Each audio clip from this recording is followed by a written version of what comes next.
মৰমৰ ছাত্ৰ ছাত্ৰীসকল, তোমালোকৰ প্ৰিয় চেনেল ইংলিছ লাৰ্নিং আসামলৈ মই তোমালোকক স্বাগতম জনাইছোঁ। আজি মই তোমালোকৰ আগত এইচএছ ফাইনেল এক্সামিনেশ্যন অৰ্থাৎ HS second year final examination 2023 প্ৰস্তুতি হকে হিষ্টৰী বা ব্ৰঞ্জিৰ এটি বিষয়বস্তুলৈ উপস্থিত হৈছোঁ। আজি মই তোমালোকৰ আগত আলোচনা কৰিম চেপ্টাৰ 2 ৰজা কৃষক আৰু নগৰসমূহ, আৰু এই চেপ্টাৰৰ পৰা ভেৰি ইম্পৰ্টেণ্ট কুৱেশ্যন এনসাৰখিনি মই আজি তোমালোকৰ আগত আলোচনা কৰিম।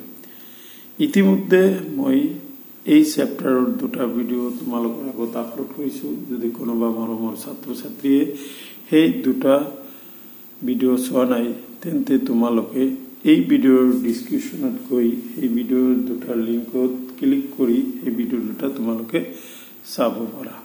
বলাচোন আজি মই আলোচনা কৰিব লগা বিষয়বস্তুটোনো কি আৰু সেইবোৰ অহা পৰীক্ষাত আহিবনে নাই আৰু আহিলে আমি কেনেকৈ আনসাৰ কৰিব পাৰিম সেই বিষয়ে জানিবলৈ প্ৰয়াস কৰোঁ। গতিকে তোমালোকে এই ভিডিঅ'টো স্কিপ নকৰি প্ৰথমৰ পৰা শেষলৈ চাবা। আজি পাৰ্ট 3 লং কুৱেশ্যনছ এনসাৰ 4-5 বা 6 নম্বৰৰ প্ৰশ্নৰ উত্তৰসমূহ আলোচনা কৰিম। ইয়াতে মই পোনপ্ৰথমতে কুৱেশ্যন নম্বৰ 1টো আলোচনা কৰিম। প্ৰথম কুৱেশ্যনটো হ'ল মগধৰ উত্থানৰ কাৰণবোৰ উল্লেখ কৰা। 2013, 2017 আৰু 2022 এই কুৱেশ্যনটো পৰীক্ষাত আহিছিল আৰু এই কুৱেশ্যনটোত মাৰ্ক থাকিব 4 নম্বৰ। গতিকে মৰমৰ ছাত্ৰ ছাত্ৰীসকল, মগধৰ উত্থানসমূহৰ কাৰণবোৰনো কি সেইখিনি জানিবলৈ আজি আমি এই কুৱেশ্যনটোৰ আনসাৰ কৰি দিব ওলাইছোঁ। আনসাৰ: 16 মহাজন পদবোৰৰ ভিতৰত মগধে প্ৰথম এক শক্তিশালী ৰূপত সাম্ৰাজ্য হিচাপে গঢ় লৈ উঠিছিল। মগধ সাম্ৰাজ্য শক্তিশালী ৰূপত আত্মপ্ৰকাশ কৰাৰ কিছুমান কাৰণ লক্ষ্য কৰা যায়। এই কাৰণসমূহ হ'ল, মৰমৰ ছাত্ৰ ছাত্ৰীসকল, তোমালোকে নিশ্চয় 16টা মহাপদৰ নামবোৰ জানিছা, আৰু এই 16টা মহাপদৰ ভিতৰত মগধে প্ৰথম এক শক্তিশালী ৰূপত সাম্ৰাজ্য হিচাপে গঢ় লৈ উঠিছিল। সেই মগধ সাম্ৰাজ্যখন শক্তিশালী হোৱাৰ কাৰণ কি বা এই উত্থানৰ কি কি কাৰণ আছে সেইখিনি মই তোমালোকৰ আগত আলোচনা কৰিম। সেই কাৰণসমূহ হ'ল, নম্বৰ 1, প্ৰথমে মগধ আছিল প্ৰকৃতি প্ৰদত্ত সুৰক্ষাৰে সুৰক্ষিত এখন নদীমাতৃক ৰাজ্য। ইয়াৰ চাৰিওফালে পাহাৰ আগুৰি থকাত ই অত্যন্ত সুৰক্ষিত আছিল। ইয়াৰ সাৰুৱা মাটিত কোৱা হৈছে কি, পোনপ্ৰথমতে কাৰণটো হ'ল কি, মগধ আছিল প্ৰকৃতি প্ৰদত্ত মানে বাই নেচাৰ, গডে দিয়া সুৰক্ষাৰে সুৰক্ষিত এখন নদীমাতৃক ৰাজ্য। ইয়াৰ এই মগধ ৰাজ্যৰ চাৰিওফালে কি আছিলে, পাহাৰ আগুৰি থকাত সেই ৰাজ্যখনক প্ৰকৃতিভাৱে সুৰক্ষিত হৈ আছিল। আৰু এই মগধ ৰাজ্যৰ যিখিনি মাটি আছিল সেই মাটিখিনি খুবেই সাৰুৱা আছিল। সাৰুৱা হোৱা বাবে কৃষি উৎপাদনে স্বাভাৱিক অঞ্চলটোলৈ সমৃদ্ধ কঢ়িয়াই আনিছিল। এই মগধ ৰাজ্যৰ যিখিনি মাটি আছিল সেই মাটিখিনি সাৰুৱা, এই সাৰুৱা হোৱাৰ কাৰণে কৃষি উৎপাদনৰ কাৰণে সেই মাটিখিনি উপযোগী আছিল, আৰু সেই কৃষি উৎপাদনৰ কাৰণে উপযোগী থকাৰ কাৰণে তাতে মানুহৰ বসতি বেছিকৈ পৰিছিল। 2, মগধত খনিজ সম্পদ মূলত পোৱা গৈছিল প্ৰচুৰ পৰিমাণে। এই যে আমাৰ যিখিনি খনিজাত সম্পদ আছে তাৰ ভিতৰত অতি ব্যৱহাৰযোগ্য আৰু অতি দৰকাৰী খনিজ সম্পদ হ'ল লৌহ, আৰু সেই লৌহ মগধত প্ৰচুৰ পৰিমাণে পোৱা গৈছিল। ই দেশৰ কৃষি উৎপাদনৰ পৰা যুদ্ধ বিগ্ৰহৰ অস্ত্ৰ শস্ত্ৰলৈকে বৃহৎ বৰঙণি আগবঢ়াইছিল। এই যে লৌহ আমি মগধত পাইছিলোঁ সেই লৌহখিনি কি কৃষিৰ আহিলা পাতি তৈয়াৰ কৰাৰ কাৰণে ব্যৱহাৰ কৰা হৈছিল। তাৰ উপৰিও যুদ্ধ বিগ্ৰহৰ কাৰণে যিখিনি অস্ত্ৰ শস্ত্ৰৰ প্ৰয়োজন হৈছিল সেই অস্ত্ৰ শস্ত্ৰখিনি লৰে নিৰ্মাণ কৰা হৈছিল। এইটো কাৰণতেও কি মগধত কি হৈছে মগধৰ উত্থান ঘটিছিল বুলি ক'ব পাৰি। কোশ্চেন পইণ্ট 3 মগধৰ হাবিত বিস্তৰ হাতী পোৱা গৈছিল আৰু এই হাতীৰে দুৰ্বৃত্ত হস্তি বাহিনী গঠন কৰিছিল। এই মগধ ৰাজ্যখন যে আছে সেই মগধ ৰাজ্যখনৰ অৰণ্য বা হাবি বননিত প্ৰচুৰ পৰিমাণে হাতী পোৱা গৈছিল আৰু এই কি কৈছিল এই হাতীবোৰক কি হস্তি বাহিনী এটা তৈয়াৰ কৰা হৈছিল।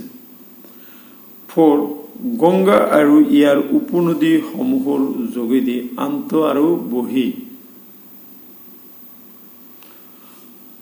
বাণিজ্য চলাবলৈ যাতায়াত আৰু যোগাযোগ ব্যৱস্থা সুচল আছিল। ফলত বাণিজ্যত মগধে এক শক্তিশালী স্থান লাভ কৰিবলৈ সক্ষম হৈছিল।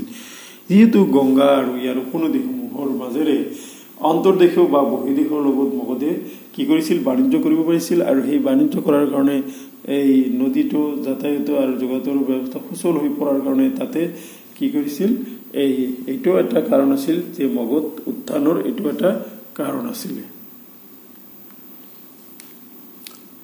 5 নম্বৰ সৰ্বোপৰি মগধে কৰিছিল দুৰ্ভেদ্য শক্তিশালী নেতা সুযোগ্য কি কৈছে যে সৰ্বোপৰি মগধে লাভ কৰিছিল সুযোগ্য শক্তিশালী নেতা আৰু সৈন্যবাহিনী। উচ্চ আকাংক্ষী বিম্বিসাৰ অজাত শত্ৰু মহাপদ্মনন্দ আৰু তেওঁলোকৰ মন্ত্ৰীসকলৰ কথা উল্লেখ কৰিব পাৰি যে সেই যে সিহঁতৰ যে শক্তিশালী নেতা আছিল সেইখিনি কথা কৈছে। এওঁলোকে ৰাজ্য শাসনৰ নীতিসমূহ কাৰ্যকৰী কৰাত সহায় কৰিছিল। সো এইখিনি আছিল মগধৰ উত্থানৰ কাৰণ। মৰমৰ ছাত্ৰ ছাত্ৰীসকল এইখিনিতে তোমালোকক জনাব খুজিছো যে আৰু এটা কোশ্চিন মানে মগধৰ উত্থানৰ কাৰণ ইয়াৰ বেলেগ ধৰণৰ এটা কোশ্চিন হ'ব পাৰে। এই কোশ্চিনটো 2015ত পৰীক্ষাত আহিছিল। কোশ্চিনটো হ'ল 16 মহাজন পদবোৰৰ ভিতৰত মগধ সকলোতকৈ শক্তিশালী হোৱাৰ 4টা কাৰণ উল্লেখ কৰা। যিখিনি 16টা মহাজন পদ আছিল তাৰ ভিতৰত মগধে শক্তিশালী হৈছিল তাৰ কাৰণসমূহ অলৰেডি মই তোমালোকৰ আগত আলোচনা কৰিছো। ওপৰখিনি তোমালোকে লিখি দিলে হৈ যাব। কোশ্চেন নম্বৰ 2 পাটলিপুত্ৰৰ এক ইতিহাসমূলক আভাস দিয়া। 4 নম্বৰ 2020 চন কোশ্চেনটো আহিছিল পাটলিপুত্ৰৰ বিষয়ে এটি বুৰঞ্জীমূলক কি দিছে আভাস দিব দিছে। আনসাৰ পাটলিপুত্ৰৰ বিকাশ হৈছিল পাটলি গ্ৰাম নামৰ এখন সৰু গাঁৱৰ পৰা। এই যে আমি আজিকালি কৈ থাকো পাটলিপুত্ৰ একচুৱেলি সেই পাটলিপুত্ৰটোৰ বিকাশ হৈছিল এখন সৰু গাঁওখনৰ নাম আছিল কি পাটলি গ্ৰাম। খ্ৰীষ্টপূৰ্ব 5ম শতিকাৰ মগধৰ ৰাজধানী ৰাজগৃহৰ পৰা ইয়ালৈ স্থানান্তৰিত কৰি ইয়াৰ নতুন নামকৰণ কৰা হয়। কি কৈছে খ্ৰীষ্টপূৰ্ব 5ম শতিকাতে কি কৰিছিল যে মগধৰ ৰাজধানীটো ৰাজগৃহৰ পৰা স্থানান্তৰিত কৰা হৈছিল। খ্ৰীষ্টপূৰ্ব 4ৰ্থ শতিকাত ই মৌৰ্য সাম্ৰাজ্যৰ ৰাজধানী আৰু এছিয়াৰ এখন অন্যতম বৃহৎ নগৰ ৰূপে পৰিগণিত হৈছিল। পৰৱৰ্তী সময়ত ইয়াৰ গুৰুত্ব ক্ৰমাৎ কমি আহিছিল।